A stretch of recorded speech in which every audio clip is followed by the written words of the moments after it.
"This passport is fake. You're not going anywhere today." The words didn't fall from the sky. They were delivered with surgical precision by TSA officer Douglas Whitaker as he deliberately ripped apart a young black woman's passport in front of a line of shocked travelers. The sound of tearing paper echoed through the security checkpoint like a gunshot. What Officer Whitaker didn't know was that he wasn't destroying a student's dream vacation. He was sabotaging his own career and the entire security apparatus of Kennedy International Airport. Because in exactly 10 minutes, the woman in the plain hoodie would reveal herself as Amara Collins, the brand new CEO of Horizon Airlines, the very company whose terminal he was standing in. And the consequences coming for him wouldn't just end his career. They would transform an industry. Before we begin this true story of power, prejudice, and consequences, drop your city in the comments. And if you've ever been judged solely by your appearance, hit that subscribe button. This story is for you. Kennedy International Airport Terminal 4 existed in a perpetual state of controlled chaos. The air held a distinct mix of fragrances: the caramel notes from cinnamon rolls near Gate B23, the chemical tang of disinfectant from overnight cleaning crews, the distinctive metallic scent that only pressurized cabin air can leave on weary travelers, and beneath it all, the unmistakable aroma of collective anxiety, like ozone before a lightning storm. The morning rush hour had transformed the terminal into a human river, bodies flowing around islands of luggage, everyone moving with that particular blend of urgency and resignation unique to air travel. Outside, a steel-gray sky threatened rain, casting a dull metallic light through the massive glass walls, making even the polished floors look tired. The TSA checkpoint stood like an industrial theater stage, harsh fluorescent lighting exposing every micro-expression, every nervous tick. Every power dynamic played out beneath unforgiving institutional glare. It was the one place in the terminal where the architecture itself seemed designed to make humans feel smaller. Plastic bins clattered along metal rollers. The body scanner hummed with artificial authority. Announcements echoed, "Remove all electronics larger than a cell phone. Empty your pockets completely. Shoes off and in the bin." The language of command and compliance created the background soundtrack to a daily ritual of temporary surrender. Travelers of all types moved through this gauntlet with practiced resignation.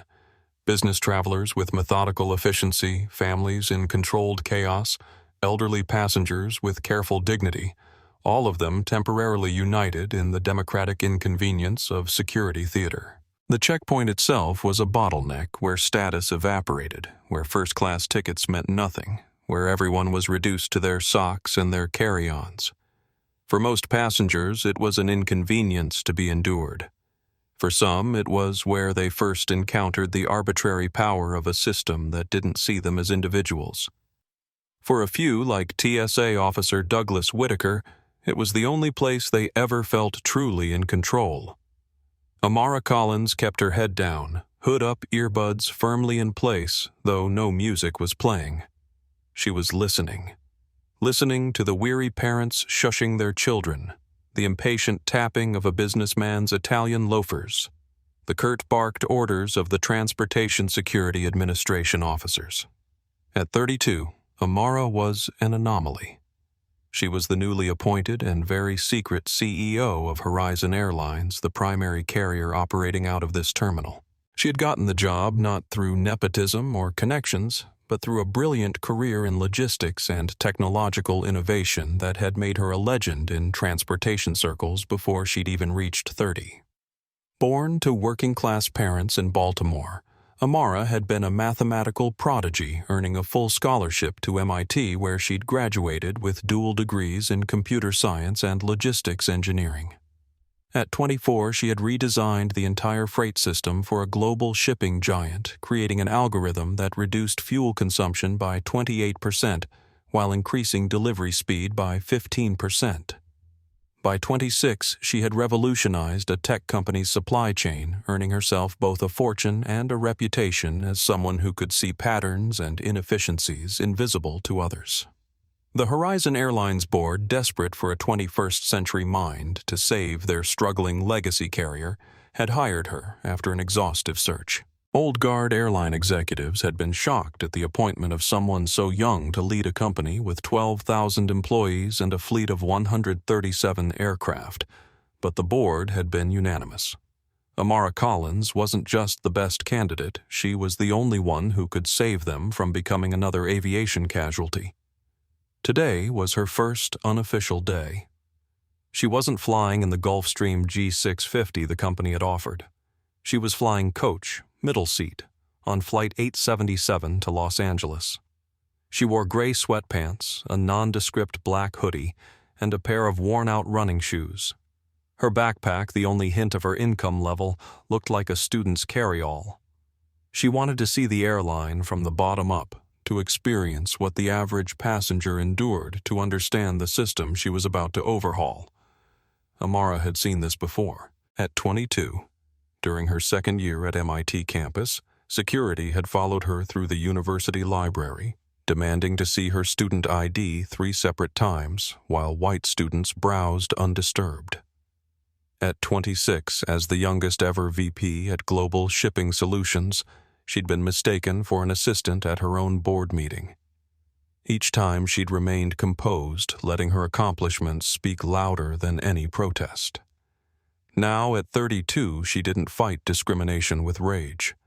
She fought it with power and transformation. She had no idea she was about to get exactly what she wished for: an unfiltered view of her company's operations and the airport ecosystem surrounding it. And it would begin with a confrontation that would change everything.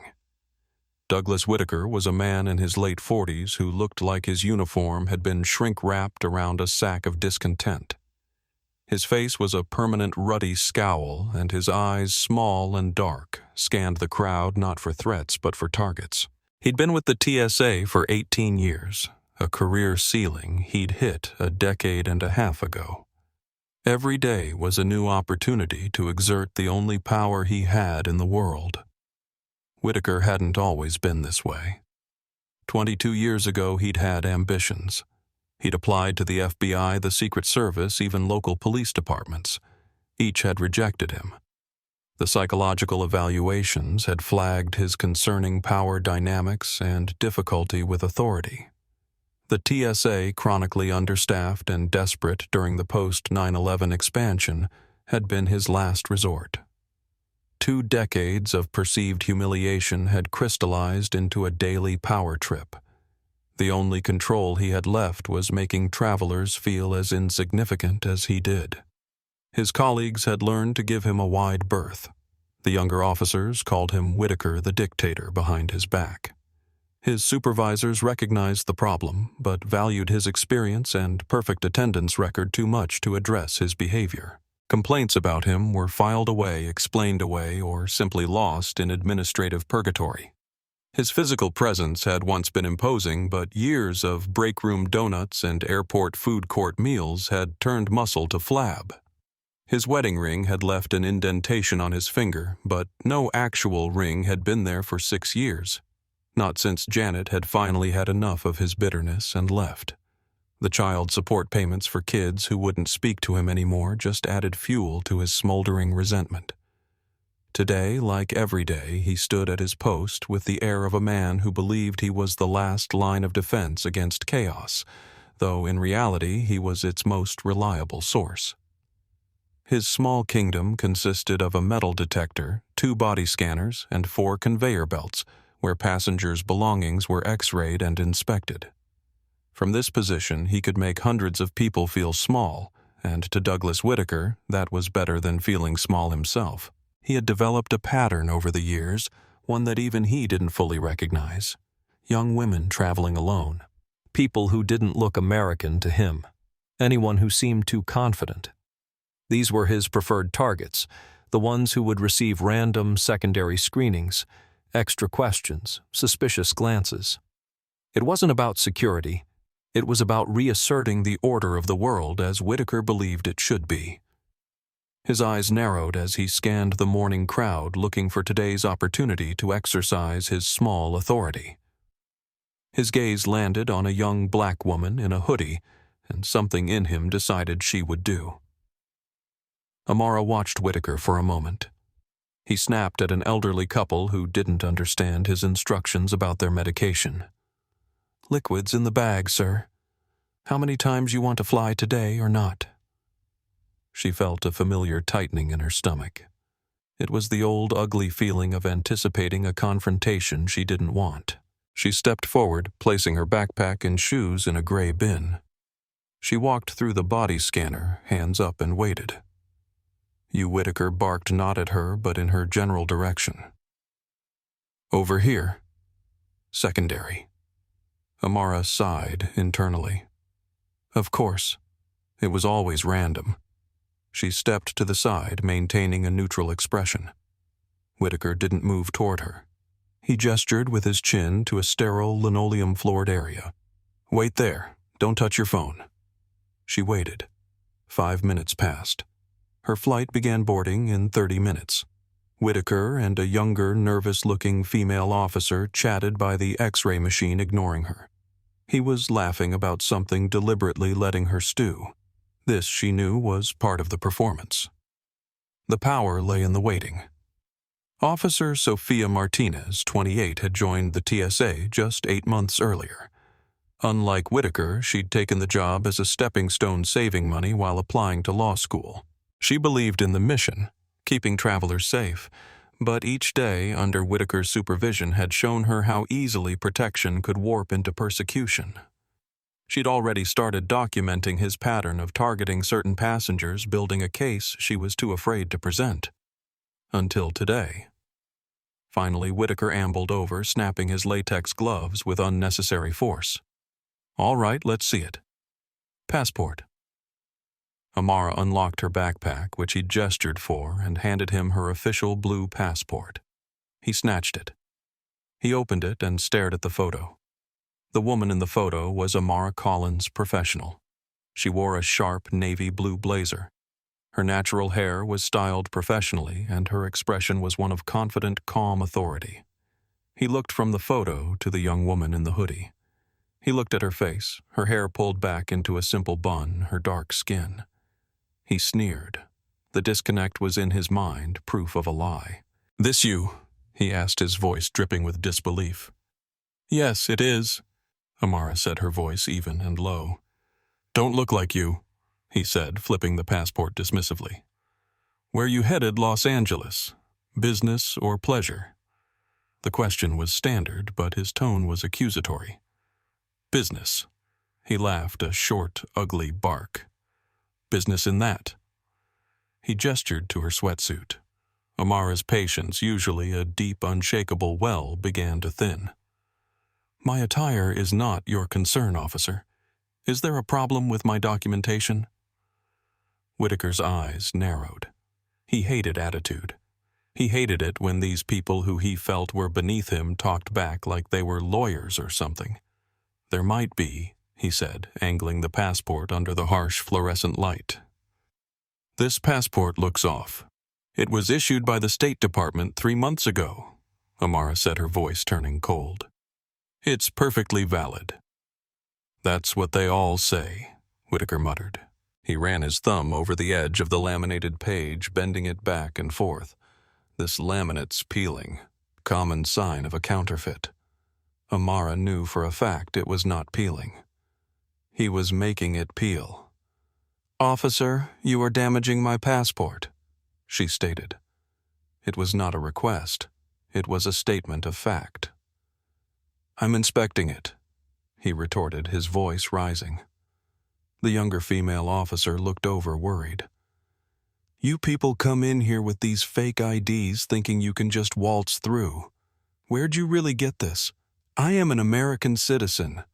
That passport doesn't just represent where I can travel." "Officer Whitaker," Amara said, noting his name badge. "It represents who I am allowed to be in this country. And you don't get to decide that. No one does." This was his moment. This was the precipice of his power. He saw her composure not as dignity, but as arrogance. He saw her youth, and her race, and her hoodie. And in his mind, she was a criminal. He had to teach her a lesson. He had to put her back in her place. "You know," he said, leaning in, his voice dropping to a conspiratorial, menacing whisper, "destroying or altering a federal document is a serious offense, ma'am. We could detain you for this." "You mean you could be detained for destroying it?" Amara shot back, her fury finally breaking through. "I know my rights. Get your supervisor." That was the trigger. The word supervisor. It was a challenge to his microscopic throne. "Oh, you want to see a supervisor?" Whitaker snarled. "Fine." And with a sickening, deliberate motion, Douglas Whitaker hooked his thumb under the corner of her passport's data page and ripped it. The sound was quiet, but in the sterile silence of the secondary screening area, it was as loud as a gunshot. A clean 2-inch tear right through her photograph and the machine-readable code. The world stopped. Officer Martinez gasped and took a step back. Whitaker tossed the ruined document onto the metal table between them. The two halves of her face stared up at the ceiling. The passport's specialized paper, designed to withstand years of handling, stamping, and international scrutiny, surrendered to Whitaker's deliberate force with a sound that wasn't just physical. It was existential. The microchip embedded in the cover made a nearly imperceptible crack as the binding split. The holographic security features fractured, catching the harsh overhead lights in a prism of broken authentication. The tear didn't just divide a document. It severed Amara's legal identity into before and after authorized and unauthorized belonging and excluded. Whitaker's thumb and forefinger, pink and slightly moist from the latex gloves, left visible prints on the pristine navy cover as he completed the destruction, physical evidence of his transgression stamped onto federal documentation. "Looks like it was fake after all," he said, a triumphant, ugly smirk spreading across his face. "It's damaged. You're not flying anywhere today or anytime soon. Get out of my line." Amara Collins stared at the two pieces of her identity. She looked up at Douglas Whitaker. She said nothing. The absolute Arctic cold silence that emanated from her was more terrifying than any scream. He had just made the biggest mistake of his life. He just had no idea what it was going to cost him. The humiliation was immediate and public. "Ma'am, you need to leave the secure area." Officer Martinez, whose name tag read Martinez, said, her voice uncertain. Her eyes darted between Amara and Whitaker, clearly uncomfortable with what had just happened. "I need to speak with the TSA director for this airport immediately," Amara said, her voice perfectly level. Whitaker scoffed. "You'll be lucky if you speak to anyone but a detention officer. Get moving before I call security." Dr. Helen Park, a 56-year-old surgeon on her way to a medical conference, had watched the entire exchange. She stepped forward, her voice carrying the authority of someone used to commanding an operating room. "I witnessed everything she announced. And I'm recording now." She held up her phone pointedly. Behind her, James Torres, a 42-year-old university professor traveling with a group of students, nodded firmly. "So are we. This is unacceptable." A businessman in a crisp suit who had been rushing through security minutes earlier now paused. "I'm an attorney with Murray and Garcia," he said. "Miss, I'd be happy to provide my contact information as a witness." The ripple effect was spreading. What had been designed as one woman's humiliation was transforming in real time into a collective stand against injustice. Officer Martinez stepped closer to Amara, lowering her voice. "Come with me, please. I'll take you to the supervisor's office." Whitaker's face flushed deeper red. "Martinez, stay at your post." She turned to him, something new in her expression. "Sir, I'm following protocol for a passenger complaint. Section 2.3 of the manual is clear about this." As Martinez led Amara away, Amara reached into her pocket and pressed a speed dial on her phone. When the call connected, she spoke just 3 words. "Michael, it's happening." On the other end, in a corporate office 3 blocks away, her chief of staff, Michael Reynolds, understood immediately. This wasn't their first rodeo. Location Terminal 4, TSA, Checkpoint B. Officer Douglas Whitaker just deliberately destroyed my passport. I'm being escorted to the supervisor's office now. There was a brief silence on the line, then Michael's voice calm, but with steel underneath. Protocol 7. Not yet. Give me 15 minutes to handle this internally first. If I don't call back, then yes, full Protocol 7. And Michael, bring the legal team. Amara ended the call as Officer Martinez led her through a door marked TSA Personnel Only and into a sterile hallway lined with offices. The young officer's hands were trembling slightly. "I'm sorry," Martinez whispered. "That should never have happened." Amara looked at her directly. "No, it shouldn't have. And now you have a choice to make, Officer Martinez. The right thing is rarely the easy thing." Martinez nodded, her expression shifting from fear to resolution as she opened the door to a glass-walled office where a woman in her mid-50s sat behind a desk cluttered with papers and coffee cups. "Director Wilson, this passenger needs to speak with you urgently," Martinez said, her voice steadier than it had been moments before. Catherine Wilson. TSA Airport Director for Terminal 4 looked up from her computer with the harried expression of someone who spent every day managing crises. She was a career bureaucrat, 28 years in government service, the last 6 at JFK. Her short gray hair was precisely cut, her uniform immaculate, her face lined with the permanent furrows of someone who lived in a state of constant damage control. "What seems to be the problem?" she asked, her tone professionally neutral as she took in Amara's casual attire. Amara placed the torn passport on Wilson's desk. "One of your officers, Douglas Whitaker, deliberately damaged my federal passport after subjecting me to discriminatory treatment." Wilson's expression didn't change, but her eyes flickered to the torn document and then back to Amara's face.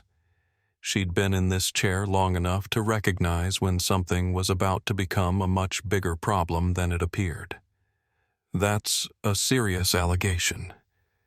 We'll need to—" "It's not an allegation," Amara interrupted. "It's a fact documented by at least 5 witnesses who are currently uploading their videos to social media. Your officer targeted me verbally, harassed me, and then intentionally destroyed my passport when I requested a supervisor." Wilson picked up the passport, carefully examining the tear. "This is concerning. I assure you we'll conduct a thorough investigation. My name is Amara Collins." Amara said, her voice dropping an octave, a subtle transformation that caused Wilson to straighten involuntarily. "I'm the Chief Executive Officer of Horizon Airlines, which operates 45% of the flights from this terminal." The color drained from Wilson's face. Her mouth opened slightly, then closed. Everyone in the aviation industry had heard about Horizon's new CEO, the logistics wunderkind hired to save the struggling airline. But no one had expected her to appear unannounced in sweats at a TSA checkpoint. "Ms. Collins." In approximately 9 minutes, Amara continued as if Wilson hadn't spoken. "My chief of staff will arrive with our legal team. At that point, I'll need to make a decision about whether to invoke Emergency Protocol 7, which, as I'm sure you know, would immediately suspend all Horizon operations at this terminal pending a security review." Wilson's professional mask cracked. "That would ground dozens of flights, thousands of passengers." "Yes, it would," Amara agreed calmly, "which is why I'm giving you an opportunity to demonstrate that this incident is an aberration, not standard operating procedure." The door opened and Michael Reynolds entered, his tall frame filling the doorway. At 40, the former civil rights attorney turned corporate executive carried himself with the quiet confidence of someone who had fought and won battles in both courtrooms and boardrooms. His tailored suit contrasted sharply with Amara's casual wear, a visual reminder of the power dynamic shifting in the small office. Amara. He nodded, then turned to Wilson. Director Wilson, I'm Michael Reynolds, Chief of Staff for Horizon Airlines. I see you've met our CEO. Wilson stood attempting to regain control of the situation. Mr. Reynolds, Ms. Collins, I want to assure you that whatever happened, we take these matters very seriously. Let's review the security footage, Amara interrupted. I think that will clarify exactly what happened. Wilson hesitated, then nodded. Of course. She turned to her computer and began typing. I'll need a few minutes to access the feed. While you're doing that, Michael said, placing his briefcase on her desk and removing a tablet. I'd like to show you something. This is a statistical analysis of passenger complaints at this terminal over the last 18 months, broken down by officer time of day and demographic factors. He turned the tablet toward Wilson, displaying a complex graph with one name clearly spiking above all others. Officer Whitaker has generated 47% more complaints than any other agent, with 83% of those complaints coming from women of color traveling alone. This pattern isn't new, and based on these numbers, it isn't unknown to TSA management. Wilson stared at the screen, her expression hardening. Where did you get this data? We've been monitoring customer experience touchpoints throughout our entire operation, Amara said, including security screening. The patterns were concerning enough that I decided to experience them firsthand. I didn't expect quite such dramatic confirmation. Wilson's computer chimed, indicating the security footage was ready. She turned the monitor so they all could see. The silent video clearly showed Whitaker's deliberate destruction of the passport. His smirk the shocked reactions of nearby travelers. I need Officer Whitaker in this office immediately, Wilson said, pressing a button on her desk. And I need Officer Martinez to remain here as a witness. The moment the call connected, the atmosphere in the private TSA office shifted like air pressure before a storm. Amara's voice dropped an octave, a subtle transformation that caused Wilson to straighten involuntarily. This is Amara Collins, newly appointed Chief Executive Officer of Horizon Airlines. I'm sitting in your airport after having my passport deliberately destroyed by one of your officers. I've documented the incident. I have witnesses, and in exactly 15 minutes, unless I see immediate action, I will be initiating Emergency Protocol 7. Wilson's face drained of color. Ms. Collins, please, Protocol 7. Amara continued, her voice like steel wrapped in silk. Authorizes me as CEO to immediately suspend all Horizon operations at this terminal pending a security review. That's 45% of your airport's traffic, Director Wilson. Thousands of stranded passengers. National news within the hour. Michael beside her was already typing on his tablet. Legal has confirmed our contractual right to enact Protocol 7, he said loud enough for Wilson to hear. PR is standing by. Board notification going out now. 10 minutes, Director Amara said. Whitaker removed from the premises with credentials seized. Martinez protected from retaliation. A formal independent investigation initiated. Or we stop flying. The ultimatum hung in the air not as a threat, but as a certainty. Amara wasn't negotiating. She was stating what would happen next. Wilson swallowed hard. I understand the severity, Ms. Collins, but there are protocols, procedures. Your procedures allowed an officer to deliberately destroy a federal document because he didn't like the way I looked. Amara interrupted. Your procedures permitted a pattern of harassment that your own data confirms. Your procedures failed today, and they've been failing for years. Michael interjected, his tone reasonable but firm. Director Wilson, we recognize you're in a difficult position, but consider the alternatives. Option 1, take decisive action, now demonstrate leadership and be part of the solution. Option 2, resist watch thousands of passengers get stranded today and explain to Homeland Security why your inaction caused a major airline to suspend operations. Wilson looked between them, calculation working behind her eyes. She reached for her phone. Get me the Federal Security Director and the Port Authority Police. Priority 1. She looked up at Amara. This will have ramifications beyond Officer Whitaker. It should, Amara replied. This isn't about one bad officer. It's about a culture that enabled him. While the drama unfolded in Wilson's office, the ripples from the incident were already spreading throughout the terminal. Professor James Torres had gathered his student group near the checkpoint, their field trip to Washington temporarily forgotten. This is exactly why documentation matters, he explained to his wide-eyed sociology students. What we just witnessed wasn't an isolated incident. It was a textbook example of authority being weaponized against a specific demographic. His students' phones, still recording, nodded solemnly. One young woman raised her hand. "Professor, should we post these videos?" Torres considered for a moment. "Yes, but responsibly. No inflammatory hashtags, no speculation. Just the facts of what we observed. This is evidence, not entertainment." Across the checkpoint, Natalie Keller, a 38-year-old investment banker, was already on her third phone call. "Yes, John, I witnessed the whole thing. The TSA agent deliberately destroyed her passport, clearly targeted harassment. No. I've decided I'm staying until I see how this resolves. The Geneva conference can wait." She ended the call and approached another witness, a middle-aged man who had been directly behind Amara in line. "Excuse me, I'm documenting witness accounts.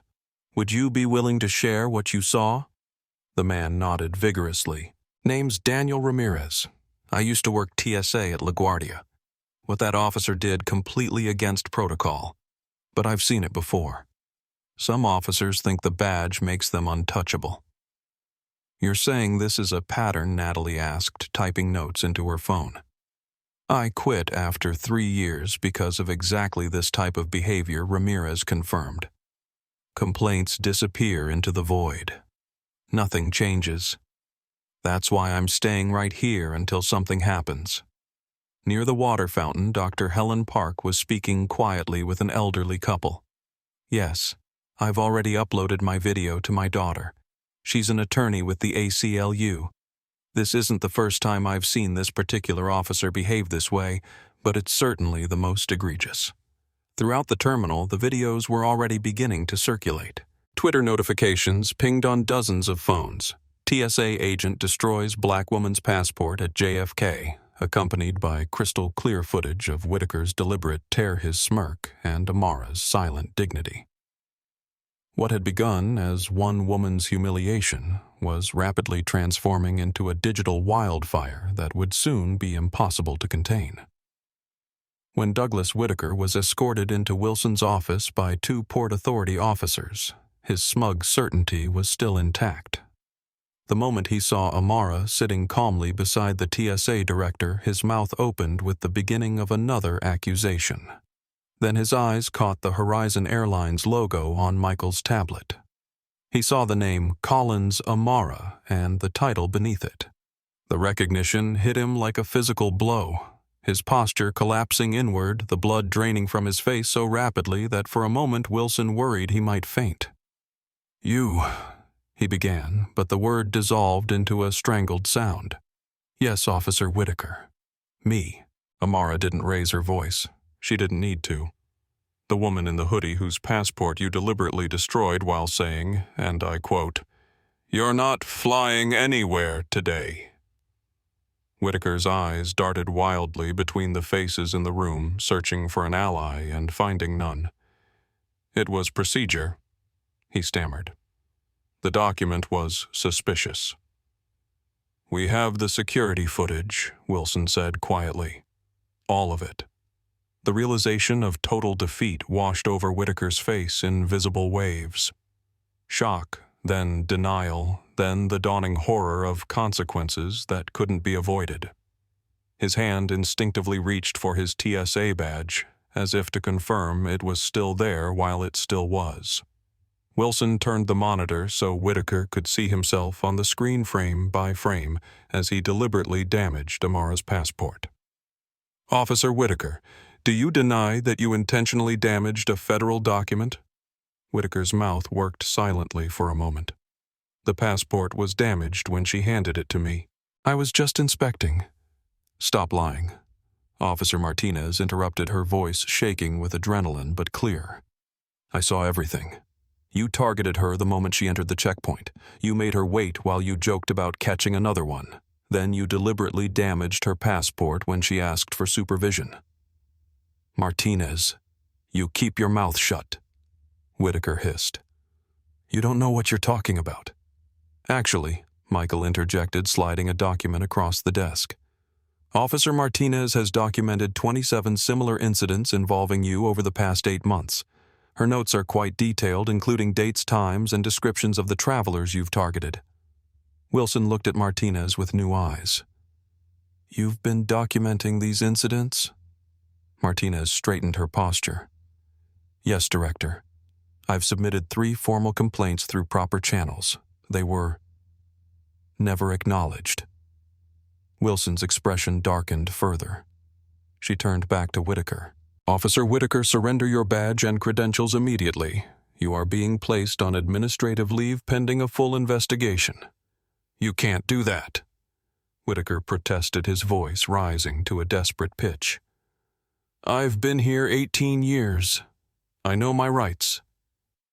Actually came a new voice from the doorway. She can and she must. A tall woman in a formal suit entered, flanked by 2 more officers. Sarah Jenkins, Federal Security Director for JFK. And you, Mr. Whitaker, are in serious trouble. Whitaker's face crumpled as the Port Authority officers stepped forward. Badge and credentials, sir. Now. With trembling fingers, Whitaker unpinned his badge and surrendered his TSA identification. The weight of what was happening seemed to physically press down on him, his shoulders slumping, his previous arrogance evaporating like morning dew. This isn't just a TSA matter anymore, Jenkins continued. Deliberately damaging a passport is a federal offense. The Department of Homeland Security will be conducting its own investigation. Amara watched silently as Whitaker was escorted from the room. His empire of petty power collapsed into dust in less than 15 minutes. The man who had smirked while destroying her passport now looked diminished, almost unrecognizable without the authority he had wielded so carelessly. As the door closed behind Whitaker, Federal Security Director Jenkins turned to Amara with a grave expression. Ms. Collins, on behalf of the Transportation Security Administration and the Department of Homeland Security, I offer my sincere apology for what happened today. Amara nodded once, acknowledging but not accepting. Director Jenkins, I appreciate the sentiment, but this incident represents something far more concerning than one officer's behavior. I agree, Jenkins replied, surprising everyone in the room. The fact that Officer Martinez submitted multiple complaints that were never addressed points to a structural failure in our oversight system.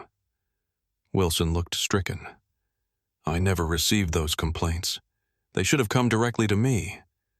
That's part of the problem we need to investigate, Jenkins said firmly. Where do complaints go? Who reviews them? What actions are taken? And why has an officer with Whitaker's record remained in a position of authority for so long? Michael cleared his throat. If I may, our data suggests this is not isolated to Officer Whitaker. We've identified 3 other TSA officers at this terminal with similar complaint patterns, though none as severe. Jenkins' eyebrows rose. I'd very much like to see that data, Mr. Reynolds. You'll have it within the hour, Michael assured her. Amara leaned forward. What happens now? Director Jenkins, I need to know that this wasn't just about removing one problematic officer. I need to know that real change will follow. Jenkins considered her words carefully. Effective immediately, I'm initiating a comprehensive audit of all complaint procedures and personnel records at this checkpoint. Officer Martinez will be temporarily reassigned to assist with the investigation with full whistleblower protections. And I'd like to establish a working group with Horizon Airlines to develop improved training and accountability measures. That's a start, Amara acknowledged, but it doesn't address the immediate issue of my destroyed passport, or the fact that I still need to travel today. We'll have emergency passport services here within 30 minutes, Jenkins promised. As for your travel today, I'll personally escort you through security and to your gate. Officer Martinez, who had been silent throughout this exchange, suddenly spoke up. Director Jenkins, may I say something? Jenkins nodded. This isn't just about Officer Whitaker, Martinez said, her voice steadier than before. Many of us want to do our jobs with dignity and respect, but the culture, it rewards the wrong behaviors. Officers who take time to explain procedures get reprimanded for slow processing.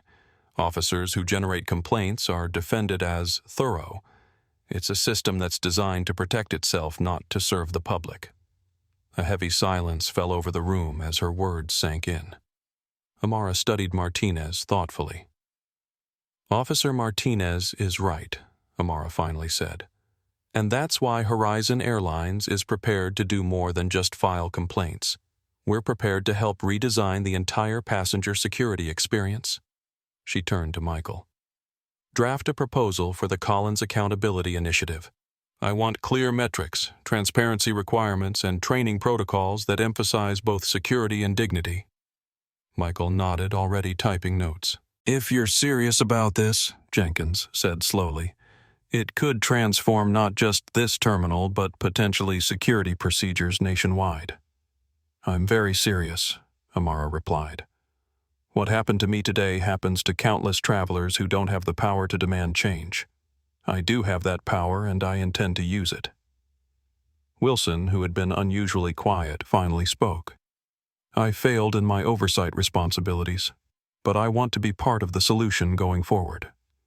Amara assessed her for a long moment. Then prove it, Director Wilson. Start by reviewing every complaint that's been filed at this checkpoint for the past 2 years. I want to know how many others have experienced what I did today, and I want them to know that someone finally listened. Within 2 hours of the incident, the administrative offices of the TSA at Kennedy International Airport were in controlled chaos. Federal Security Director Sarah Jenkins had assembled an emergency response team in the main conference room. Maps of the terminal personnel files and complaint logs covered every surface. This stops today, Jenkins declared to the assembled staff. I've just gotten off the phone with the administrator in Washington. This incident has their full attention, and they've authorized whatever resources we need to conduct a comprehensive review. Catherine Wilson sat at the far end of the table, her normally impeccable appearance slightly disheveled after hours of pulling files and accessing secure databases. I've identified 43 complaints against Officer Whitaker in the past 18 months that never reached my desk. They were all marked resolved in the system. Who has the authority to mark complaints as resolved? Jenkins demanded. That's the problem, Wilson replied, frustration evident in her voice. Too many people. Shift supervisors, administrative staff, even senior officers like Whitaker himself in some cases. Jenkins rubbed her temples. So we have a system where the people being complained about can effectively make the complaints disappear. It appears so, Wilson admitted. The system was designed for efficiency, not accountability. At that moment, the door opened and a grim-faced man in a Department of Homeland Security uniform entered. Director Jenkins. I'm Deputy Director Thomas Reeves from the Office of Inspector General. Washington sent me to oversee the investigation personally. Jenkins straightened. Deputy Director, we're in the process of... I know what you're doing, Reeves interrupted. But this just got bigger. The videos from this morning have gone viral. Over 2 million views already. CNN is running the story at the top of the hour, and the secretary has been asked to comment. A collective groan went around the room. That's not all, Reeves continued. We've received calls from 6 civil rights organizations and 4 congressional offices. This isn't just about Officer Whitaker anymore. This is about the entire screening process and potential patterns of discrimination. Wilson spoke up. We're already reviewing all complaint data and... not good enough. Reeves cut in. The secretary wants an independent review board. Outside consultants, civil rights experts, passenger advocates. Total transparency. Jenkins nodded slowly. He's right. We can't investigate ourselves on this one. The perception would be terrible. Wilson finished for her. But necessary.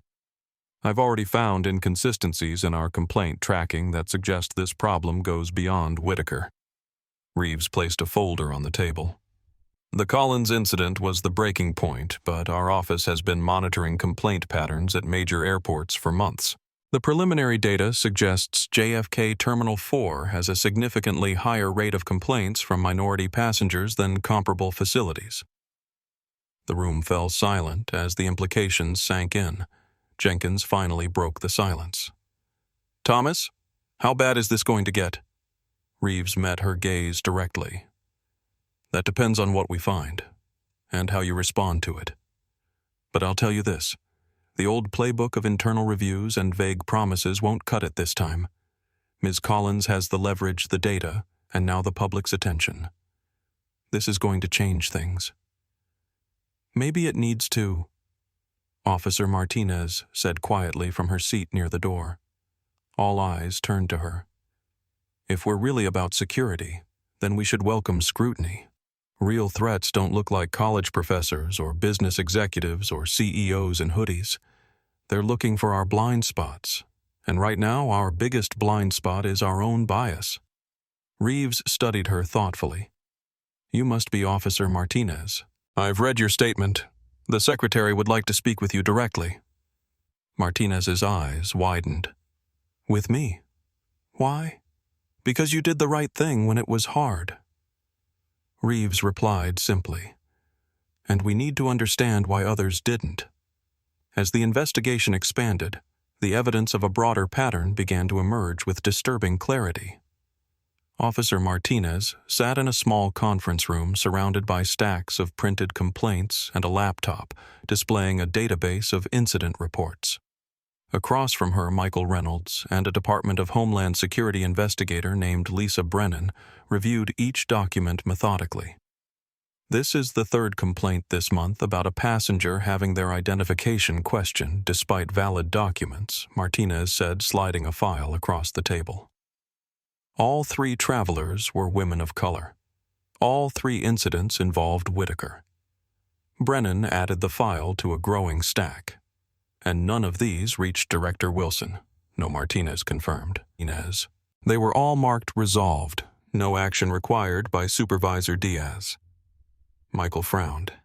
Supervisor Diaz. That name keeps coming up. Martinez nodded grimly. Carlos Diaz. He's Whitaker's direct supervisor and longtime friend. They started at TSA around the same time. The door opened and Amara entered, now dressed in a simple but elegant business suit, her temporary emergency passport in a protective sleeve. How bad is it? Michael looked up. Worse than we thought. We're seeing a clear pattern of complaint suppression, particularly for incidents involving minority passengers. Brennan gestured to her screen. We've cross-referenced complaint data with security camera timestamps. In the past year alone, minority travelers were 16 times more likely to be selected for secondary screening at this checkpoint. When they complained, their complaints were 78% less likely to receive proper review. Amara absorbed this information with a deepening frown, and Supervisor Diaz appears to be the primary gatekeeper, Michael confirmed. He's been systematically burying complaints against Whitaker and several other officers. The quiet fury in Amara's eyes intensified. Where is he now? Administrative leave as of an hour ago, Brennan answered. Director Jenkins made the call as soon as we uncovered the pattern. Martinez hesitated, then spoke. There's more. I've been talking with other officers. At least 5 have come forward with accounts of being discouraged from filing reports when they witnessed problematic behavior. 2 say they were reassigned to less desirable shifts after raising concerns. Retaliation, Michael noted, making additional notes. A culture of silence, Amara corrected. One that goes beyond individual bad actors. Brennan nodded in agreement. The OIG has seen similar patterns at other facilities, but rarely this blatant or well-documented. Amara studied the room's whiteboards, now covered with timelines, names, and incident reports. We need to expand the investigation beyond just this checkpoint. How many of these officers have worked at other airports or terminals? How far does this network extend? Just then, Martinez's phone buzzed with a notification. She checked it and looked up with wide eyes. Another former TSA employee just contacted the hotline. He says he has documentation of a 2018 directive to minimize disruptive complaints by implementing an unofficial quota system for secondary screenings. A quota system Brennan repeated incredulously. Officers were instructed to select a minimum number of passengers for enhanced screening per shift, Martinez explained, but the directive allegedly included guidelines about which demographic groups were higher risk and thus appropriate targets. Michael exchanged a glance with Amara. That would constitute official policy discrimination. If we can prove it existed, Amara noted. Brennan was already reaching for her phone. I need to inform Deputy Director Reeves immediately. This could expand the investigation to the regional or even national level. As she stepped out to make the call, Amara turned to Martinez. Officer Martinez, I want to thank you. Your courage in speaking up has already made a difference. Martinez shook her head slightly. I should have done more sooner. I knew what was happening was wrong, but I was afraid of losing my job. That fear is by design, Amara said quietly. Systems like this depend on people being too afraid to speak up. Breaking that silence is the first step toward real change. Michael cleared his throat. Speaking of change, the legal team has completed the initial draft of the Collins Accountability Initiative. They're ready to present whenever you are. Amara nodded. Schedule it for tomorrow morning, and Michael, make sure Officer Martinez is included. Her perspective will be invaluable. As they continued reviewing documents, the scale of what they were uncovering became increasingly clear. What had begun as one woman's humiliating experience was revealing itself to be the tip of an institutional iceberg, one that had been growing unchecked for years beneath the surface of public awareness. The Horizon Airlines executive boardroom, located in their corporate headquarters overlooking the airport, buzzed with tense energy. Amara stood at the head of the polished mahogany table surrounded by her executive team and board members. The wall-mounted screens displayed news coverage of the incident's social media analytics and the first draft of what would soon become the Collins Accountability Initiative. This is no longer just about my experience, Amara explained to the assembled leaders. The investigation has uncovered a pattern of institutional failures that affects thousands of passengers daily. Many of them are customers. Board Chairman Thomas Whitfield, a 67-year-old veteran of the airline industry, leaned forward with concern. Amara, while we fully support addressing this incident, we need to consider the business implications of taking such a public stance. Our relationship with TSA is complex and necessary. Amara nodded, acknowledging his concern. I understand, Thomas.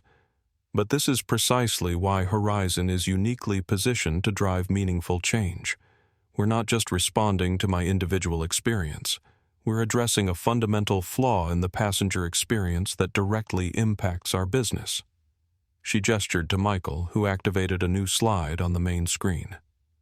Our data shows that negative security experiences are the #1 reason customers switch airlines when they have a choice of carriers at the same airport. Not delays, not prices, the humiliation factor. The board members studied the figures with growing interest. What exactly are you proposing? Asked Victoria Sandoval, the board's newest member and former Secretary of Transportation. Michael advanced to the next slide, displaying a comprehensive 5-point plan. The Collins Accountability Initiative has 5 core components, he explained. First, a complete redesign of the security checkpoint experience with emphasis on both effectiveness and dignity. Second, transparent complaint procedures with mandatory review timelines.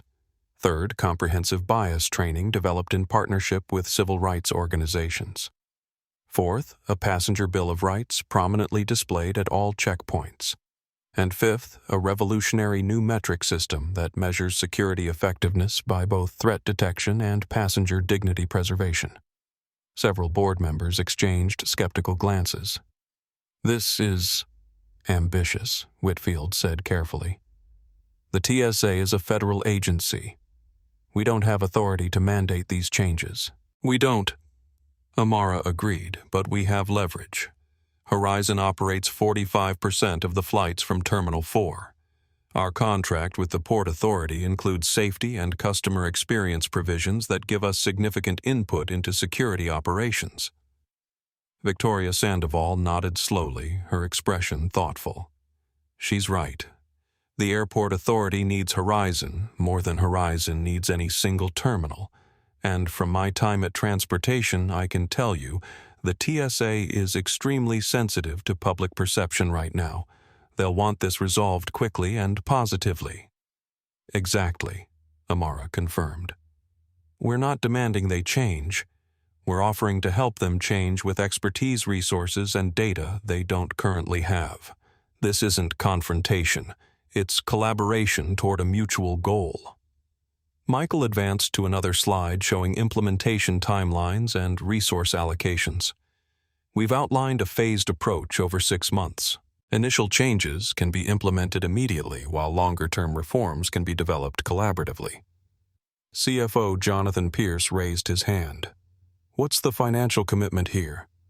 "We're still recovering from the pandemic losses. $3 million for the initial phase," Michael answered promptly, "which is less than we spend on a single regional advertising campaign, and the projected ROI is substantial. Our models suggest a potential 11% increase in customer loyalty metrics and a 7% reduction in rebooking costs related to security delays." The room fell silent as the board considered the proposal. Finally, Whitfield spoke again. "What about the public relations angle? This is already trending on social media. How do we position Horizon?" Amara had been waiting for this question.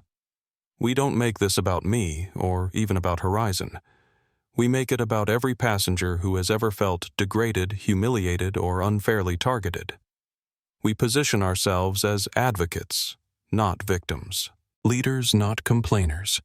She moved to the window, gazing out at the aircraft taking off and landing in the distance.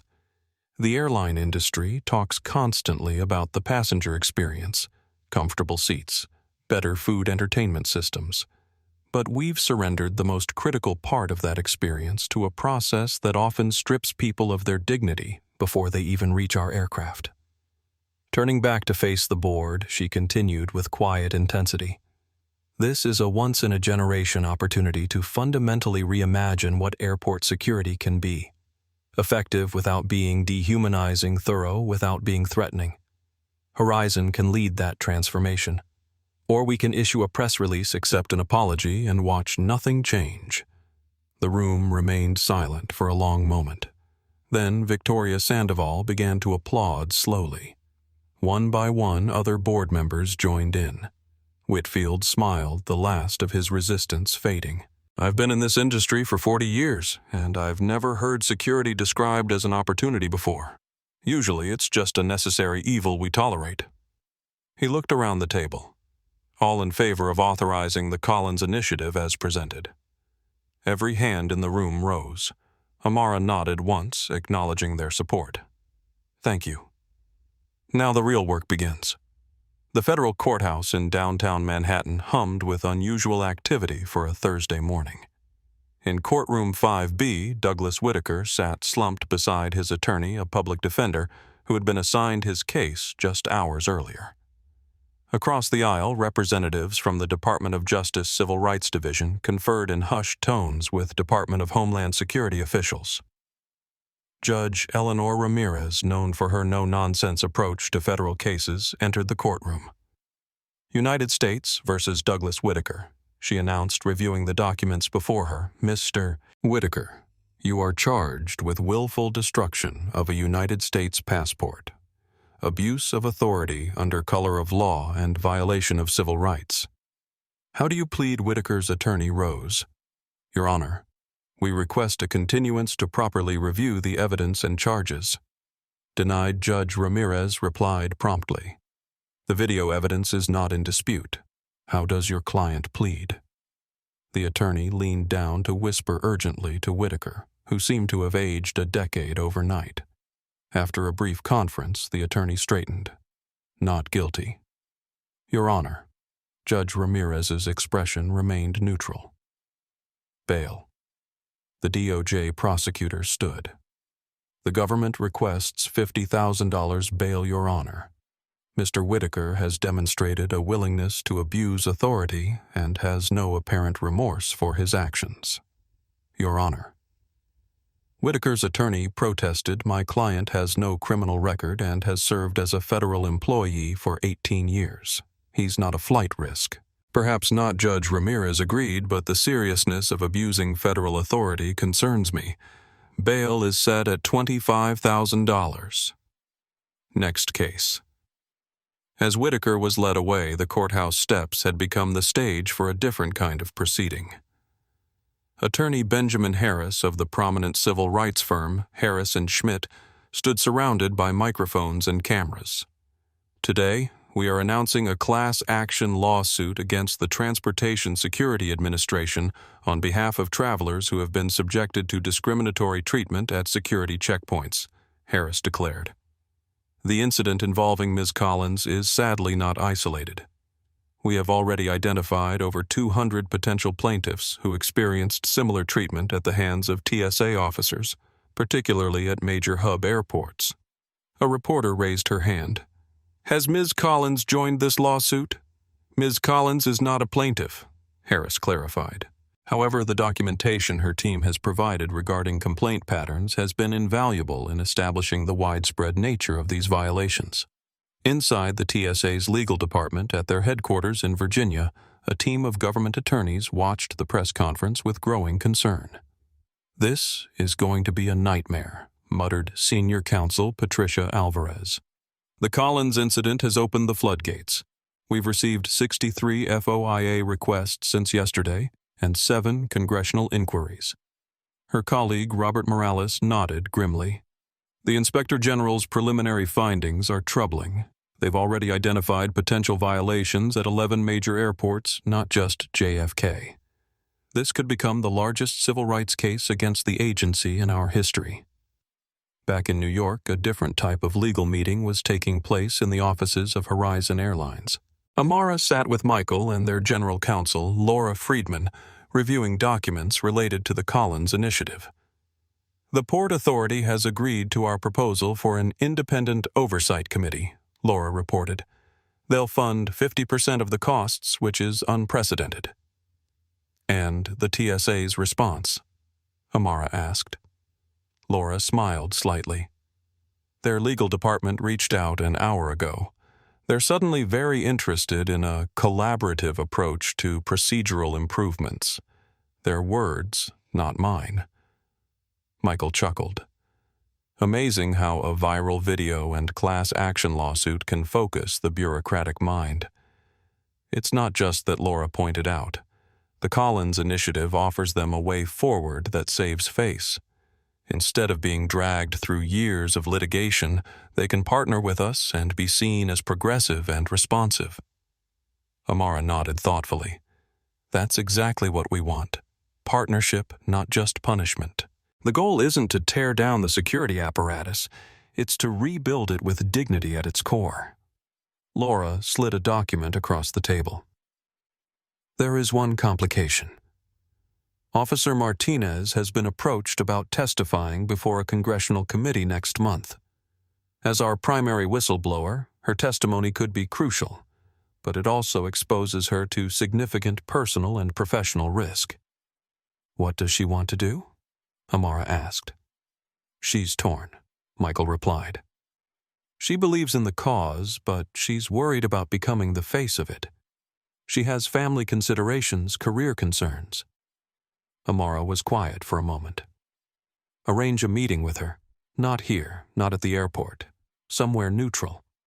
She deserves to make an informed choice without pressure from either side.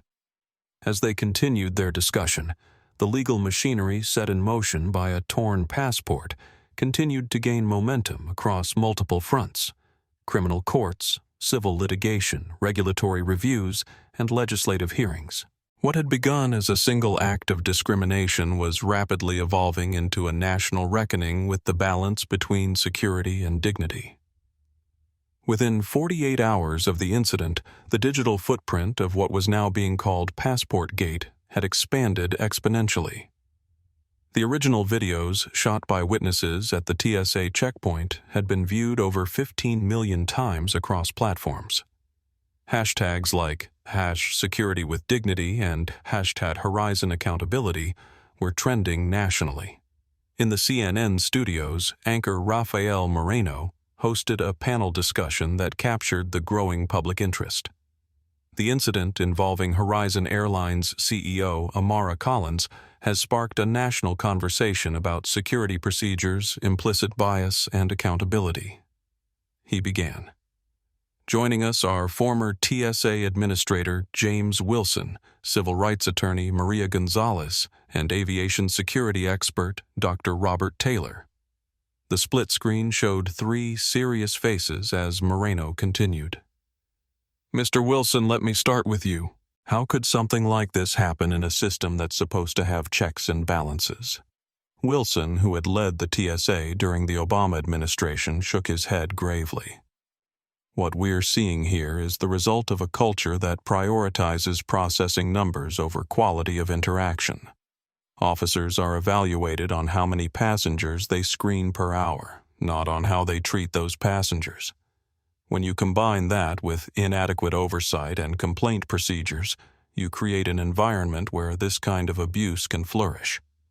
Dr. Taylor, from a security perspective, does focusing on dignity necessarily compromise safety? Moreno asked. The security expert leaned forward. Absolutely not. In fact, the evidence suggests the opposite. When security personnel are trained to engage respectfully with travelers, they actually gather better intelligence and identify genuine threats more accurately. Bias and harassment create noise in the system. They distract officers from real risks. Attorney Gonzalez nodded emphatically. The legal concept of reasonable suspicion has been stretched beyond recognition in these environments. What happened to Ms. Collins wasn't security. It was harassment cloaked in official authority. And the class action we've filed suggests it's happening to countless travelers who don't have her platform or resources. On social media, the conversation was even more dynamic. Twitter users shared their own TSA horror stories under the hashtag #MyTSAStory, creating a virtual repository of similar experiences. At TravelWriter42, TSA agent at O'Hare questioned my name because it doesn't sound American. I was born in Cleveland. #MyTSAstory at Prof. Davis, MIT. Watched an elderly Sikh man forced to remove his turban in public despite religious objections. Officer said, "Rules are rules." My TSA story at Mom on the Go. TSA separated me from my 7-year-old daughter for additional screening when I asked to stay with her. They threatened to cancel our flight. At my TSA story. The TSA's official Twitter account attempted to respond with standard statements about reviewing procedures, but each reply only generated more personal accounts of problematic encounters. Meanwhile, on the morning shows, the business angle was gaining traction. On Market Morning, financial analyst Jordan Pierce explained the potential impact. Horizon stock is up 4.2% since the incident, which is remarkable, considering they're threatening to potentially ground flights. Investors see the Collins initiative as forward-thinking leadership that could give Horizon a competitive advantage in customer experience. His co-host looked surprised. So the market is actually rewarding this potential disruption. Absolutely, Pierce confirmed. The airline industry has been stagnant in addressing the pre-flight experience. Collins is positioning Horizon as a pioneer in a previously ignored aspect of customer service. It's bold, and Wall Street loves bold. In Washington, the political dimensions were rapidly evolving. Congressman James Rivera, chairman of the House Homeland Security Committee, announced an upcoming hearing. The Collins incident raises serious questions about TSA operations training and oversight. Our committee will be looking not just at what happened at JFK, but at potential structural issues throughout the agency. By the end of the week, what had begun as a viral video had transformed into a multifaceted national conversation about power accountability and the balance between security and dignity, a conversation that showed no signs of fading from public consciousness. Officer Sofia Martinez sat alone in a small cafe 3 blocks from the airport. Her uniform replaced by civilian clothes, her TSA credentials tucked away in her purse. Before her was an untouched cup of coffee and a stack of papers.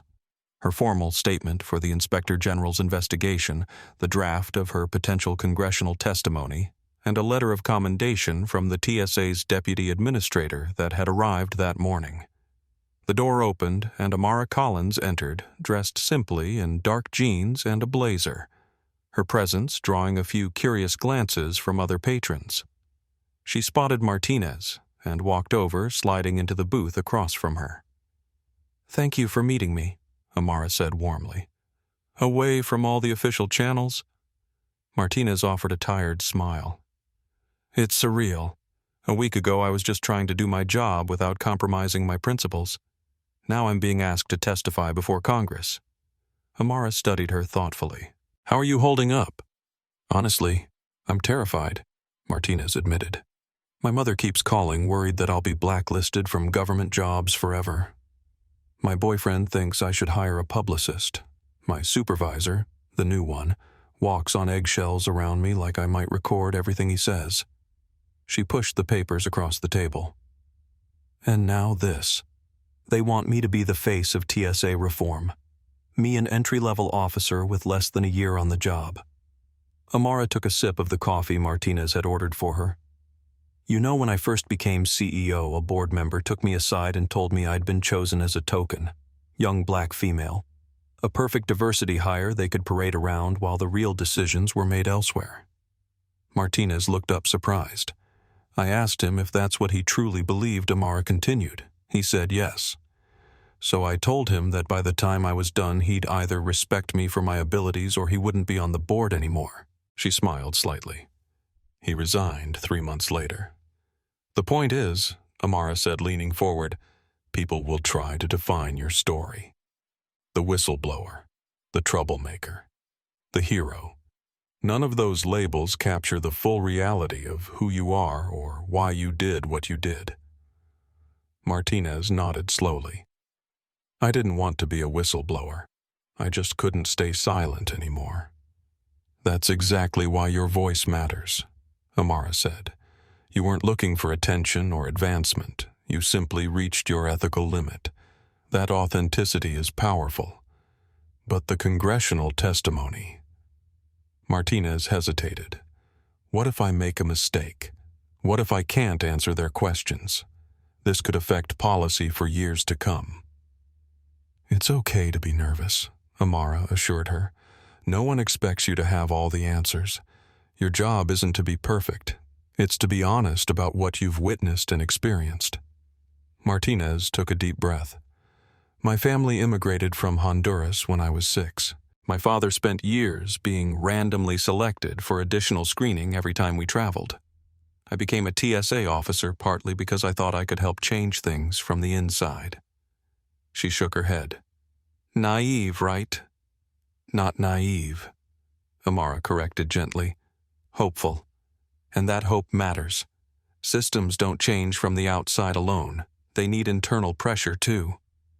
Martinez looked down at her untouched coffee. "Whitaker and Diaz aren't the only ones. The problems go deeper than individual bad actors." "I know," Amara acknowledged. "That's why your testimony is so important. You can help connect the dots between daily operations and larger patterns." "If I do this," Martinez said slowly, "I want to make sure it leads to real change, not just headlines." Amara reached into her bag and pulled out a folder. "That's why I wanted to meet. Horizon is establishing a Transportation Ethics Fellowship, 6-month paid position helping to develop and implement the new training protocols under the Collins Initiative." Martinez's eyes widened as she scanned the document. "You're offering me a job." "A fellowship," Amara corrected. "Your perspective is invaluable. You understand the operational realities the pressures officers face and the points where the system breaks down. After the 6 months, you could return to TSA with new credentials and experience, or pursue other opportunities. Why me, Martinez asked bluntly. Because courage should be rewarded, Amara replied. Because systems only change when people inside them are willing to risk something to make them better. And because I believe you have insights that could transform how we think about security and dignity. Martinez was quiet for a long moment, considering the offer. I need some time to think about it. Of course, Amara said, standing to leave. Whatever you decide about the fellowship or the testimony, know that you've already made a difference. Sometimes speaking truth is enough to start changing the story. As Amara left the cafe, Martinez remained staring at the opportunities before her. Opportunities she had never sought, but that had found her nonetheless, because she had refused to be complicit in a broken system. Her journey from reluctant witness to potential changemaker was just beginning. 30 days after the passport incident, Amara Collins stood at the same TSA checkpoint in Terminal 4, observing the subtle but significant changes that had already begun to transform the space.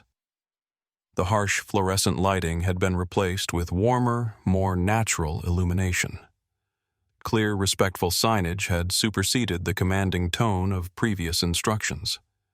The conveyor belts moved more efficiently, and the stanchions that guided the queues had been reconfigured to create a more spacious, less cattle-like experience.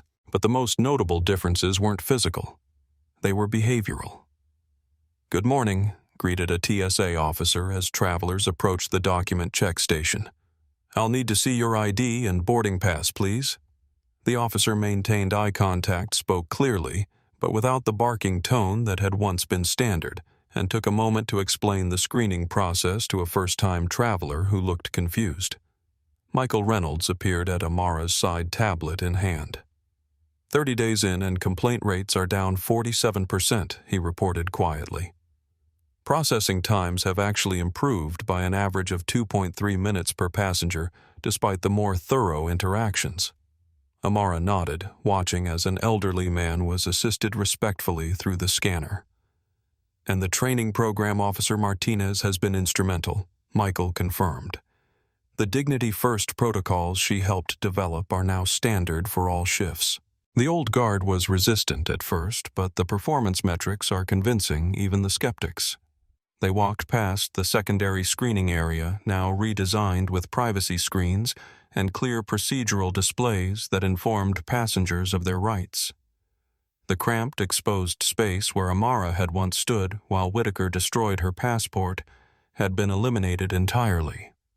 Director Wilson approached them looking more rested than she had in the immediate aftermath of the incident. Ms. Collins, Mr. Reynolds, thank you for coming to see the Phase 1 implementations. The changes are impressive, Amara acknowledged, especially considering the bureaucratic timeline we initially expected. Wilson smiled slightly. Amazing how quickly federal agencies can move when there's sufficient motivation. The congressional hearing next week has focused minds wonderfully. And Officer Martinez Amara inquired. Preparing for her testimony with support from our legal team, Wilson confirmed. She'll be an excellent witness, honest about the flaws, but constructive about the solutions. They continued their tour, stopping to observe the new complaint filing station, a dedicated kiosk with privacy screens where passengers could document concerns immediately with tracking numbers and mandatory response timelines. The data transparency dashboard goes live next week, Wilson explained, gesturing to a large screen that currently displayed flight information, but would soon show real-time metrics on wait times, complaint resolution, and passenger satisfaction. Every complaint, every resolution, every trend will be public. It's unprecedented for a security operation. Transparency builds trust, Amara noted, and trust improves compliance, which enhances security. Everyone benefits. Michael checked his watch. We should head to the conference room. The Joint Implementation Committee is waiting. As they walked toward the administrative offices, they passed the spot where Whitaker had once stood. In his place was Officer Rachel Kwan, recently promoted to Senior Screening Officer, who nodded professionally as they passed. In the large conference room, representatives from the TSA Port Authority Horizon Airlines and passenger advocacy groups sat around a U-shaped table. At the front of the room, Sophia Martinez stood beside a presentation screen, her TSA uniform replaced by business attire, her manner confident but humble as she prepared to present the next phase of training protocols. 30 days ago, this room would have been filled with defensiveness and finger-pointing. Michael murmured to Amara as they took their seats. Now look at them.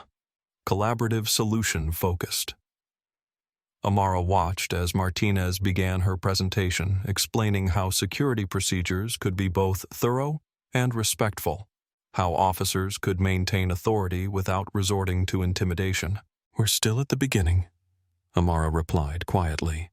"The real test will be whether these changes endure beyond the headlines, whether they spread beyond this terminal to become the new normal." As if reading her thoughts, Director Wilson leaned over. "The administrator called this morning. 3 more major airports have requested information about implementing the Collins protocols. This is becoming a movement." Amara nodded, allowing herself a moment of cautious optimism. The incident that had begun with her humiliation was evolving into something none of them had fully anticipated, a fundamental reconsideration of what security could and should be in a democratic society. "The Collins Protocol isn't just about making security more pleasant," Amara explained to the assembled group of industry leaders, government officials, and media representatives gathered in the Horizon Airlines Conference Center. "It's about making it more effective by removing the counterproductive elements that have crept into our practices over the years." Behind her, a large screen displayed the 5 core components of the protocol now officially adopted by TSA operations at Terminal 4 and under consideration at airports nationwide. First, she continued the dual verification standard for document rejection. The screen showed a flowchart illustrating the new process. Under this protocol, any identification document deemed potentially invalid must be verified by a second officer before being rejected. This simple check has already reduced false rejection incidents by 64% in just the first month. She advanced to the next slide. Second, our transparent complaint resolution system. Every complaint now receives a unique tracking number, visible status updates, and guaranteed review within 72 hours. Passengers can monitor the status of their complaints online, and aggregate data is publicly displayed at checkpoints. Sophia Martinez stepped forward to explain the third component. "The comprehensive awareness training represents a fundamental shift in how officers are prepared for their roles," she explained. Rather than focusing primarily on threat detection procedures, the new training integrates understanding of unconscious bias, de-escalation techniques, and cultural competency as core security skills, not optional soft skills. The audience nodded appreciatively as Martinez continued, her confidence growing with each word. Officers learn that respecting dignity isn't just about being nice. It's about creating an environment where genuine threats are more visible because they're not hidden among artificial confrontations. Michael Reynolds took over to explain the fourth component. "The passenger-centered design initiative has already transformed the physical spaces at Terminal 4. Clear communication, logical flow patterns, and privacy considerations are now built into every aspect of the screening process." He clicked to a slide showing before and after photos of the checkpoint. "Notice how the new configuration maintains all security capabilities, while eliminating the deliberately intimidating elements that had become standard. The results speak for themselves: faster processing times, higher compliance rates, and dramatically improved passenger experience scores." Amara returned to the podium to explain the final and most innovative element. "The dignity metric is perhaps our most revolutionary contribution. For decades, security effectiveness has been measured solely by what was caught or prevented. The dignity metric creates for the first time a quantifiable standard for measuring how well rights and respect are maintained throughout the security process. She displayed a complex but elegant dashboard showing real-time scores.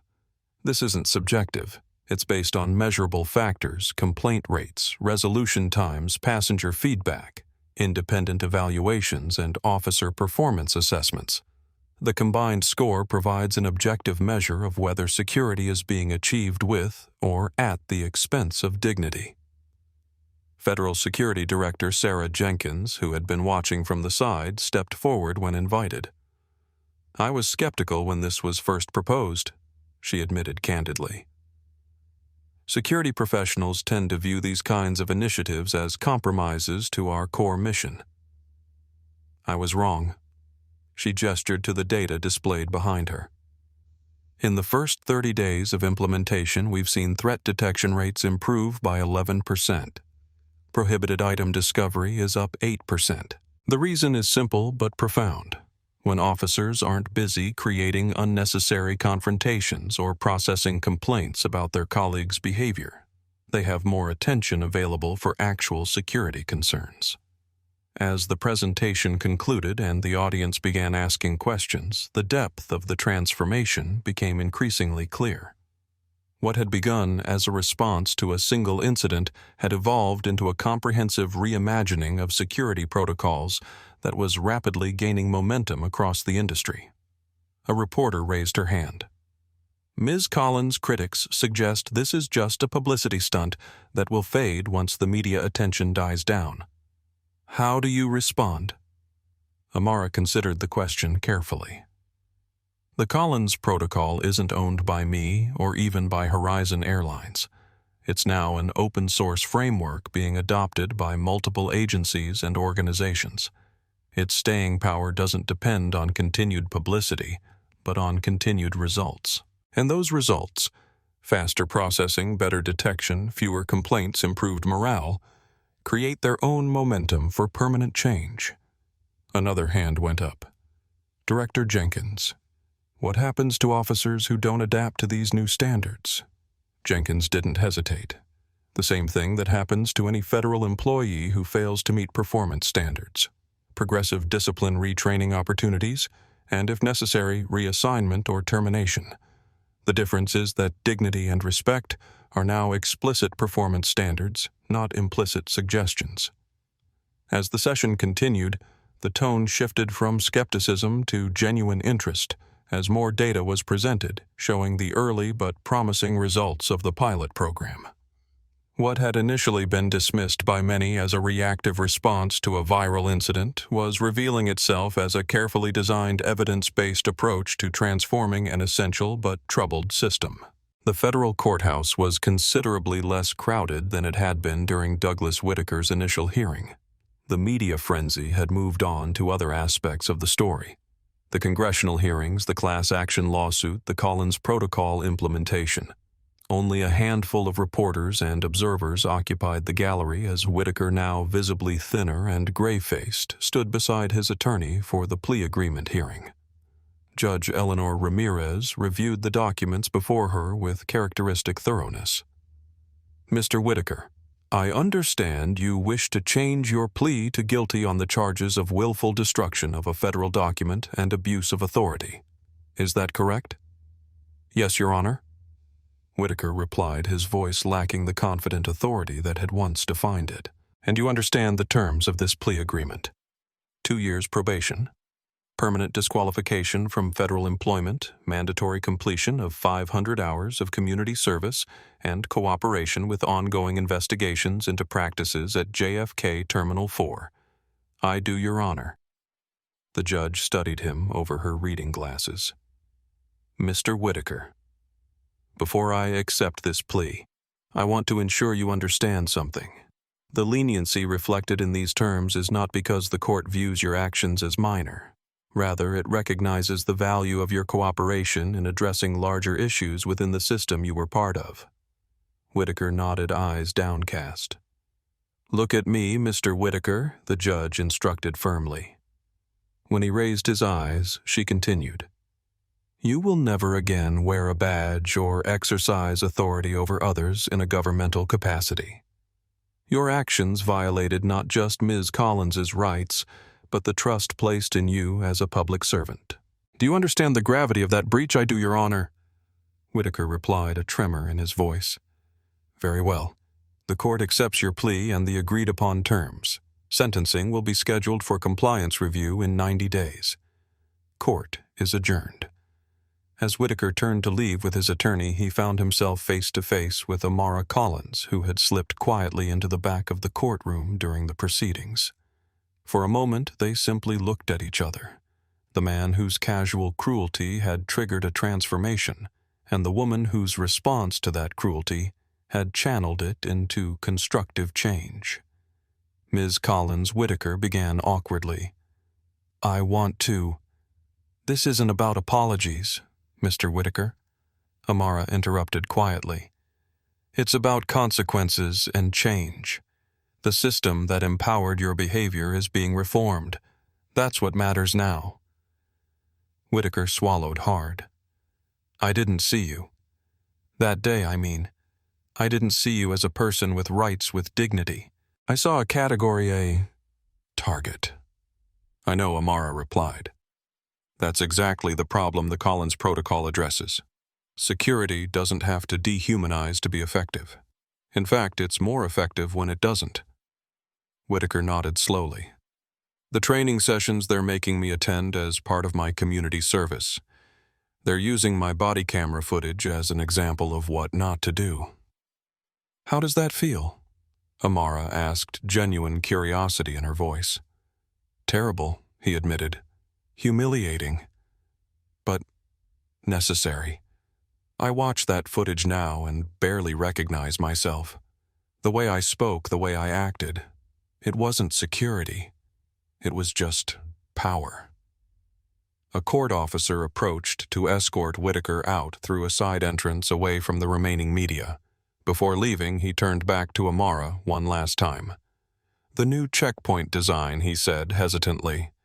The one they're implementing with your protocols. It's better, safer. I wouldn't have believed it, but it's true. Amara nodded once in acknowledgement. No forgiveness was offered or expected, just a recognition that even the man who had embodied everything wrong with the old system could see the value in the new one. As Whitaker was led away, Michael approached from where he had been waiting near the doors. Was that closure? He asked. No. Amara replied thoughtfully. This was never about Whitaker as an individual. He was a symptom, not the disease. Real closure comes when the changes we've started become so embedded in the system that what happened to me becomes unimaginable. They walked together toward the exit, stepping out into the bright sunlight of a New York afternoon. The congressional hearing starts tomorrow, Michael reminded her. Officer Martinez is as prepared as she can be. She'll do fine, Amara said confidently. She understands something crucial that took me years to learn. What's that? That changing systems isn't about revenge or even justice for past wrongs. It's about creating conditions where those wrongs become increasingly difficult to commit in the future. 6 months after a torn passport had triggered a cascade of changes, the aviation industry gathered in Chicago for the annual International Air Transport Association Conference. The main hall was filled beyond capacity for the session titled The Collins Effect Reimagining Security Culture, with attendees spilling into overflow rooms where the discussion was live-streamed. On stage, a diverse panel represented the various stakeholders in the ongoing transformation. Amara Collins from Horizon Airlines Federal Security Director Sarah Jenkins from TSA, Sophia Martinez, now serving as Ethics Implementation Coordinator, and representatives from airports, passenger advocacy groups, and other airlines. The data is increasingly clear. The moderator began displaying a series of graphs on the large screens. Airports that have implemented the Collins Protocol are showing remarkable results. Security effectiveness up 17% on average. Passenger complaints down 62%. Processing times improved by 9.2 minutes per 100 passengers. Employee satisfaction scores at 5-year highs. He turned to Amara. Ms. Collins, did you anticipate this level of industry-wide impact when you first responded to your experience at JFK? Amara shook her head. Not at all. My initial goal was simply to address a specific problem at a specific checkpoint. But as we began developing solutions, it became evident that the issues weren't isolated to one airport or even one country. The Collins Protocol has now been adopted in some form by 27 major airports across 12 countries, the moderator noted. What do you attribute this rapid spread to? Results, Amara replied simply. The security industry is fundamentally data-driven. When the early implementations showed such dramatic improvements in both security outcomes and passenger experience, other airports took notice. The moderator turned to Director Jenkins. From the TSA perspective, how has this affected operations beyond the passenger experience? Jenkins leaned toward her microphone. We've seen significant improvements in officer retention and recruitment. People want to work in environments where they feel their role is respected and effective. The old culture of security theater created frustration for officers as well as passengers. She gestured to Martinez. The training protocols developed with Officer Martinez's input have transformed how our personnel understand their mission. They're not just screening bodies and bags. They're creating secure environments where people feel both safe and respected. Martinez nodded. The feedback from officers has been overwhelmingly positive. They report feeling more effective, less stressed, and more connected to the actual purpose of their work, keeping people safe. The discussion continued, delving into specific implementations across different airports and how the core principles were being adapted to various cultural contexts. What emerged was a picture of an industry in the midst of a fundamental shift, one that had begun with a single incident but had tapped into a broader recognition that the status quo was failing everyone involved. During the Q&A session, the CEO of a European airline conglomerate stood. We're implementing the Collins Protocol at 17 airports across our network. The question I have is about sustainability. How do we ensure these changes become permanent rather than just another industry initiative that fades with time? Amara considered the question carefully. That's precisely why we made the protocol open source and collaborative rather than proprietary to Horizon. Long-term sustainability depends on broad ownership and continuous evolution. The principles remain consistent. Security with dignity, but the specific implementations must adapt to new challenges and technologies.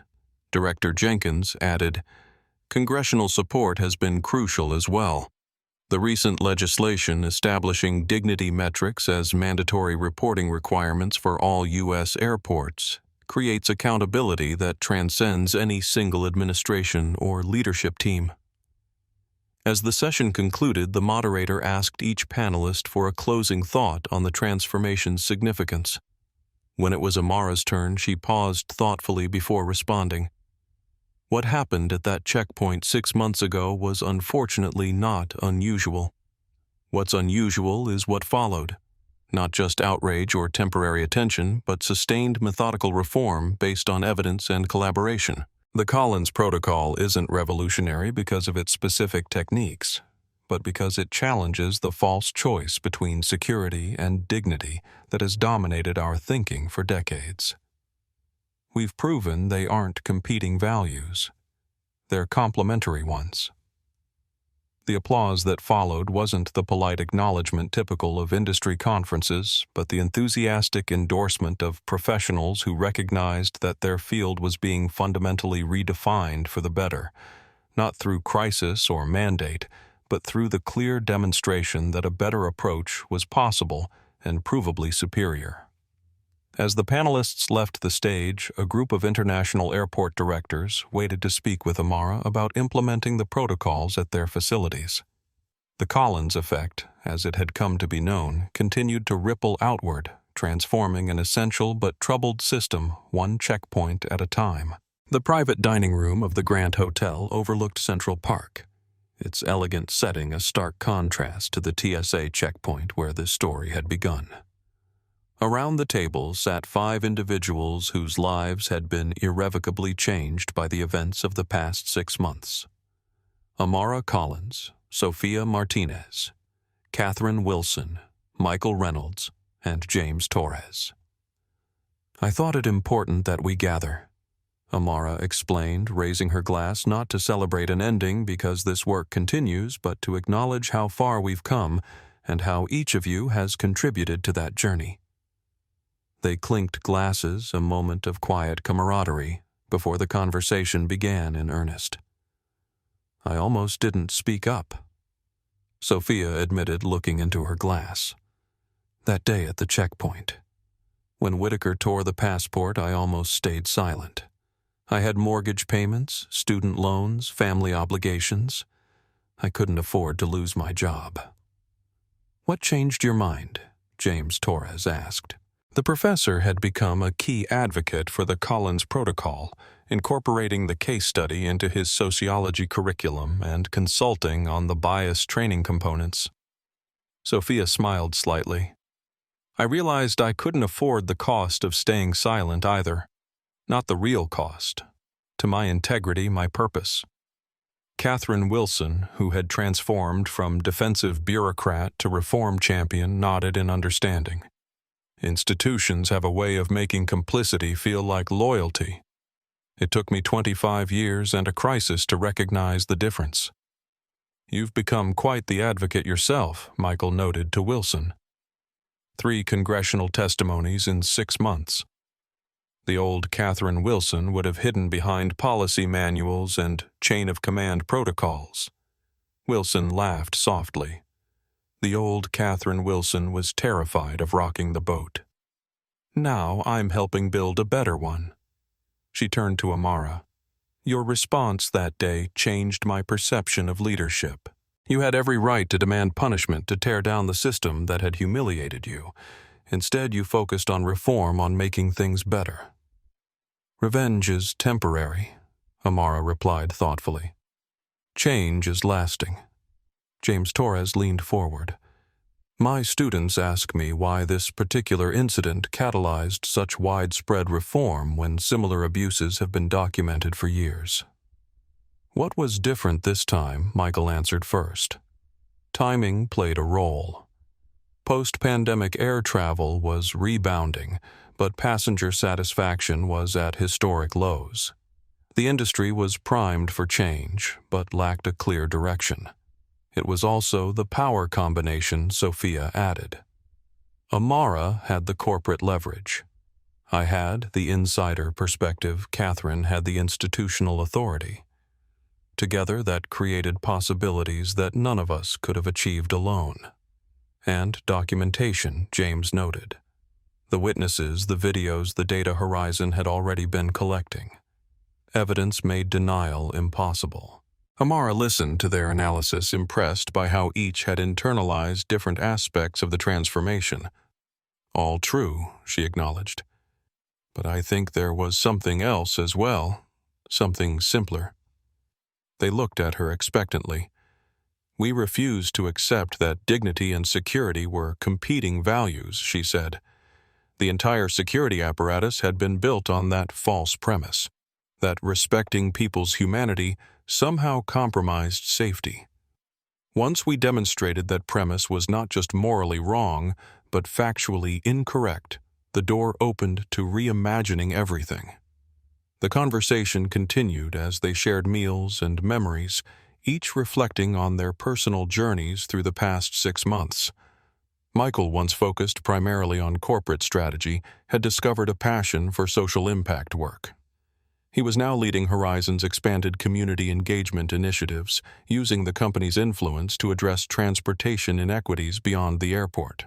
James Torres had published a series of papers on dignity-centered institutional reform that were influencing fields far beyond airport security, from healthcare to education to law enforcement.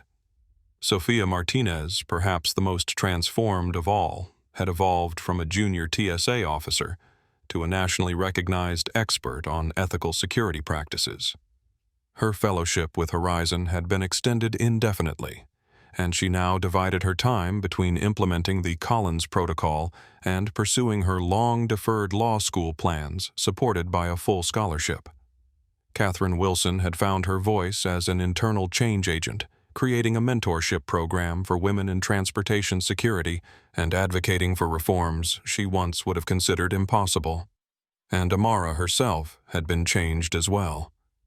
The CEO who had once planned to observe her airline's operations anonymously had become the public face of an industry-wide transformation. Her leadership style, always precise and data-driven, had expanded to incorporate the moral clarity and human-centered approach that had defined the Collins Protocol. As the evening drew to a close, Sophia raised her glass once more. To unlikely allies and unexpected journeys she proposed, and to torn passports Amara added with a smile which sometimes revealed paths forward rather than holding us back. The grand ballroom of the Washington, D.C. Convention Center gleamed with polished surfaces and professional lighting. Every seat was filled for the keynote address of the first National Transportation Security Summit, an unprecedented gathering of industry leaders, government officials, civil liberties experts, and technology innovators. The audience represented a remarkable cross-section of stakeholders. Airline CEOs sat alongside passenger rights advocates. TSA leadership shared tables with privacy specialists.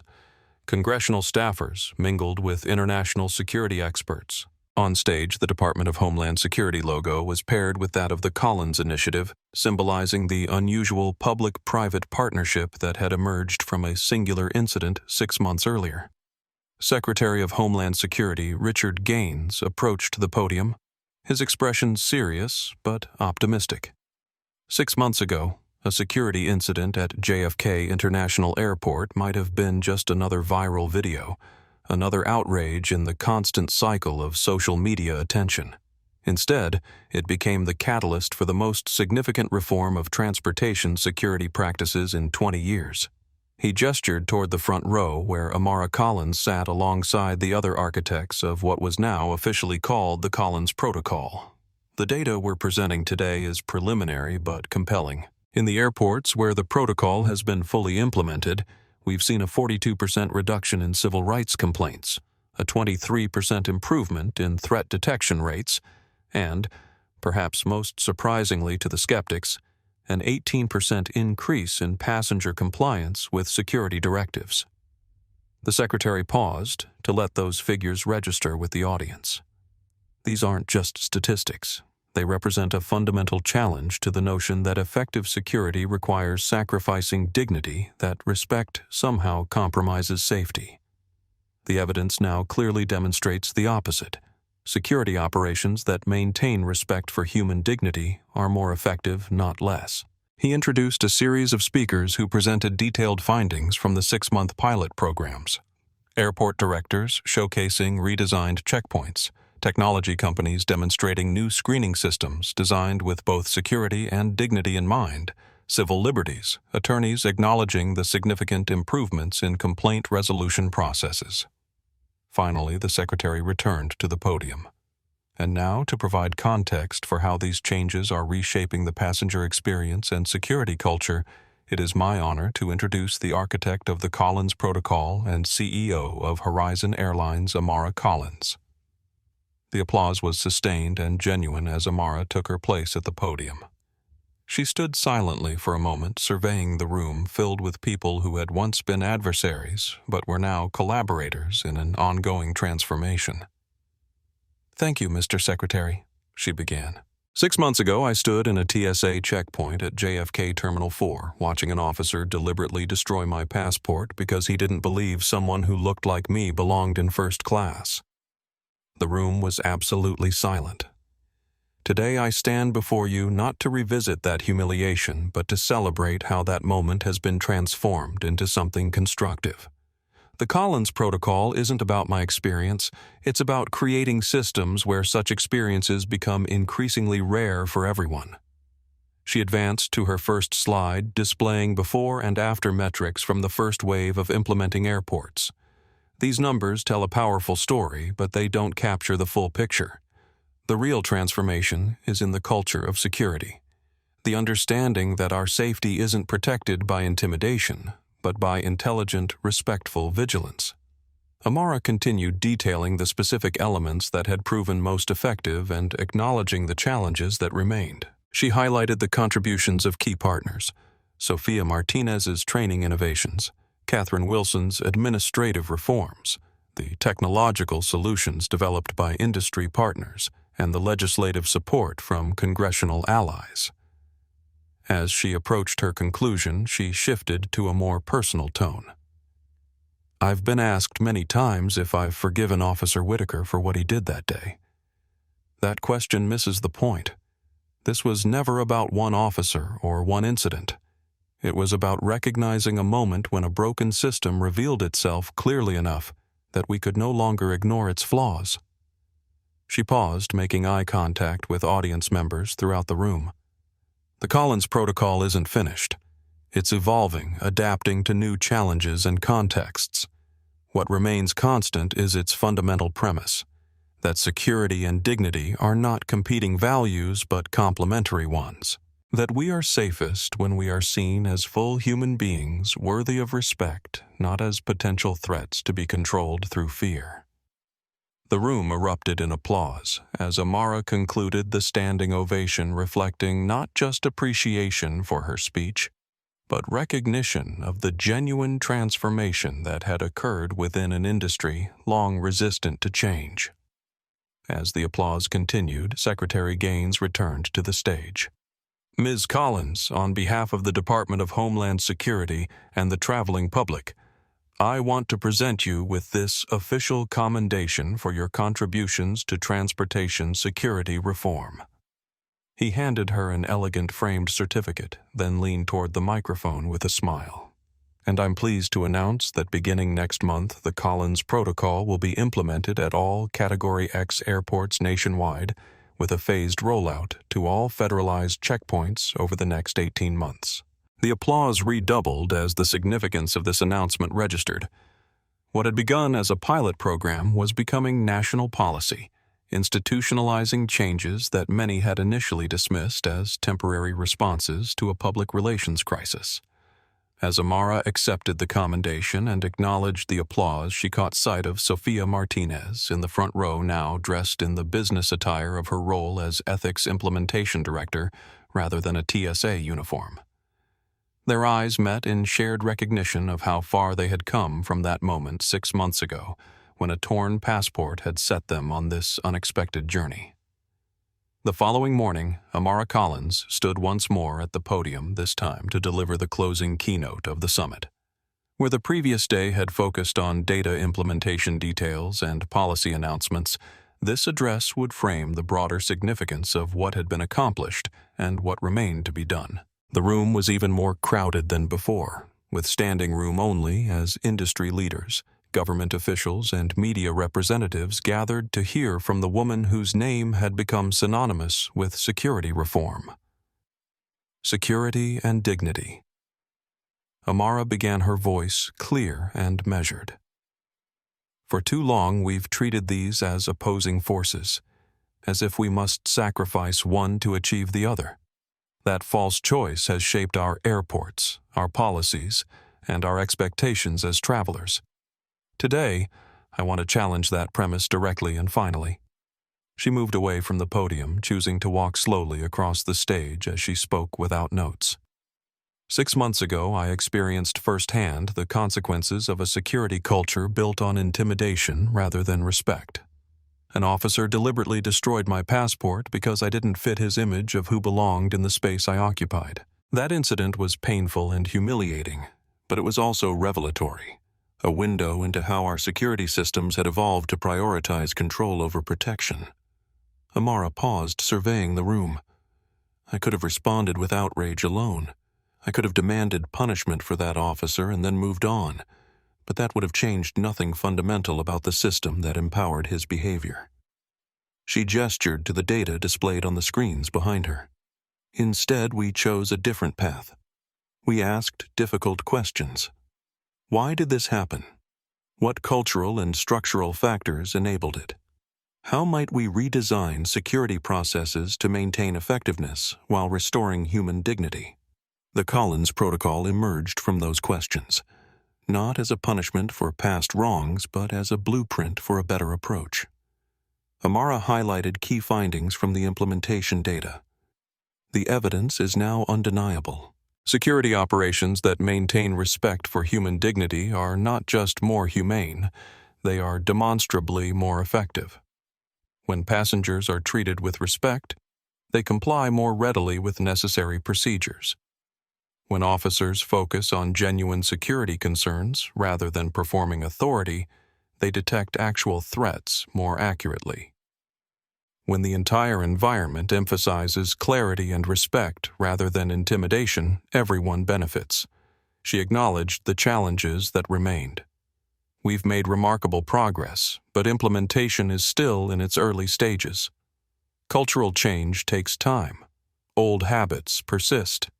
Some resistance continues from those who believe security requires an inherent adversarial relationship with the public. Our work is far from complete. Amara then shifted to the broader implications beyond airports. The principles we've developed have applications far beyond transportation security. Healthcare facilities, government services, educational institutions, law enforcement. Any context where authority intersects with public service can benefit from the fundamental insight that dignity and effectiveness are allies, not opponents. As she approached her conclusion, Amara's tone became more personal. People often ask me if this experience changed me. It did, but not in the way they assume. It didn't make me more cautious or more cynical. Instead, it reinforced my belief that when systems fail, the most powerful response isn't just criticism but reconstruction, not tearing down without building something better. She returned to the podium for her final thoughts. Security without dignity isn't security at all, it's just another form of threat. A badge without compassion is just metal pinned to fabric, and power without responsibility is the most dangerous security risk of all. Amara looked out at the audience one last time. The true measure of our success won't be found in statistics or policy documents. It will be felt by the traveler who passes through security feeling protected rather than suspected, respected rather than controlled, seen as a person rather than processed as a potential threat. When that experience becomes the norm rather than the exception, we'll know we've succeeded. The standing ovation that followed was immediate and sustained a recognition that her words had captured not just the technical achievements of the past 6 months, but the deeper significance of what they represented. A fundamental recalibration of the relationship between security and the people it serves. As Amara acknowledged the applause, she caught sight of unexpected faces in the audience. Douglas Whitaker, seated quietly in the back row, listening intently. Catherine Wilson, who had transformed from defensive bureaucrat to reform champion. James Torres, with a group of students documenting the summit for an academic project. And Sophia Martinez, whose journey from reluctant witness to change leader paralleled the transformation of the system itself. Each of them represented a different aspect of how this story had unfolded. From catalyst to implementation, from resistance to embrace, from individual incident to structural reform. Together, they embodied the complex, collaborative nature of genuine change, never simple, never complete, but always possible when pursued with both vision and persistence. 1 year to the day after Douglas Whitaker tore Amara Collins's passport at JFK Terminal 4, a small ceremony took place in the completely redesigned security checkpoint area, where harsh fluorescent lighting and intimidating signage had once created an atmosphere of tension and control. The space now featured natural light, clear information displays, and a layout that prioritized both security and dignity. At the center of the checkpoint, a glass display case was unveiled containing 2 items: the torn halves of Amara's original passport carefully preserved, and beside it, a framed copy of the Collins Protocol, now officially adopted by the Transportation Security Administration as their standard operating procedure nationwide. Federal Security Director Sarah Jenkins addressed the small gathering of officials, staff, and media representatives. 1 year ago, a security incident in this very location revealed deep flaws in our approach to the essential task of keeping travelers safe. Today, we commemorate not the incident itself, but the extraordinary transformation that followed. She gestured to the display case. These artifacts symbolize both failure and renewal, a reminder that systems can change when we have the courage to acknowledge their shortcomings and the vision to reimagine their possibilities. The Collins standard, as it had come to be known throughout the industry, had expanded far beyond its origins. 23 countries had now adopted versions of the protocol adapting its core principles to their specific cultural and operational contexts. The World Aviation Security Association had incorporated the dignity metrics into their international best practices guidelines, and the United Nations Civil Aviation Organization had recognized the protocol with its highest innovation award. Sophia Martinez's training program had gone national and then global, with over 15,000 security officers completing the comprehensive curriculum she had helped develop. Her story, from junior TSA officer to internationally recognized authority on ethical security practices, had become a case study in moral courage and institutional change taught at universities worldwide. The statistics compiled over the first year of implementation told a compelling story. Complaints down 76% across participating airports. Threat detection improved by 23%. Processing times reduced by an average of 4.3 minutes per passenger, despite more thorough screening protocols, and officer retention rates at 5-year highs. But perhaps the most significant legacy was cultural rather than statistical. Airport security had begun to shed its reputation as a dehumanizing ordeal to be endured. Passengers reported feeling respected, protected, and informed rather than suspected, processed, or intimidated. A comprehensive study by the National Academy of Public Administration had documented this shift in public perception, concluding, "The Collins Protocol represents a paradigm shift in how essential security functions can maintain effectiveness while restoring human dignity to the process." Its success challenges long-held assumptions about the inherent tension between security and civil liberties. As the ceremony concluded, Catherine Wilson, now promoted to TSA Regional Director, based on her leadership in implementing the reforms, addressed the gathered staff. The torn passport in this display case reminds us of what can happen when authority loses sight of its purpose. But the protocol beside it shows what's possible when we have the courage to learn from failure and the wisdom to prioritize both safety and dignity in equal measure. She turned to the assembled TSA officers, many of whom had been through the complete transformation. "You are not just security personnel. You are dignity custodians entrusted with the dual responsibility of keeping people safe while maintaining their fundamental respect as human beings. That is the standard by which we now measure true excellence in our profession."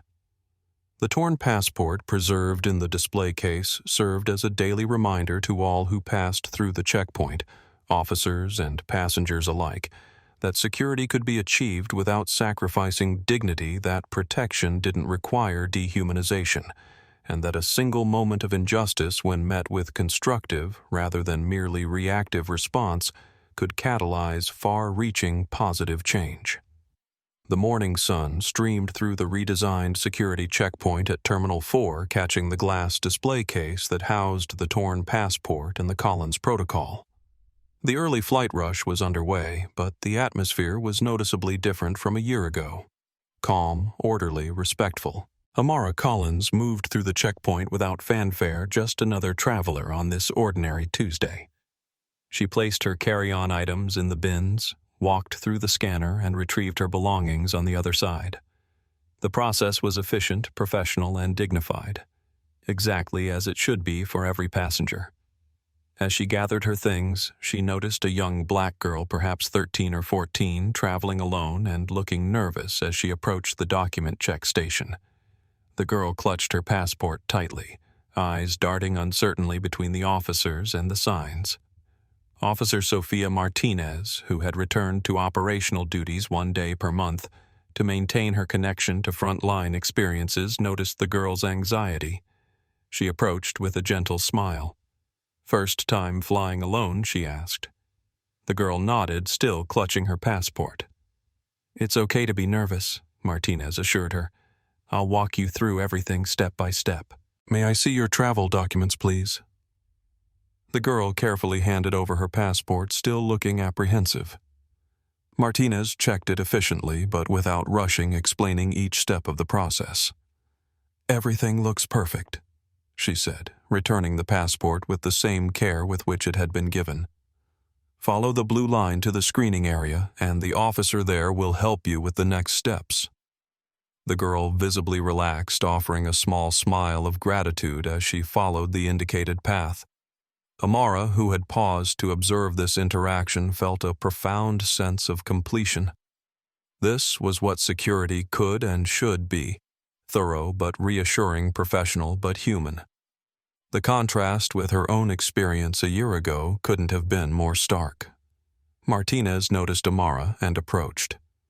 "Ms. Collins, I didn't know you were traveling today."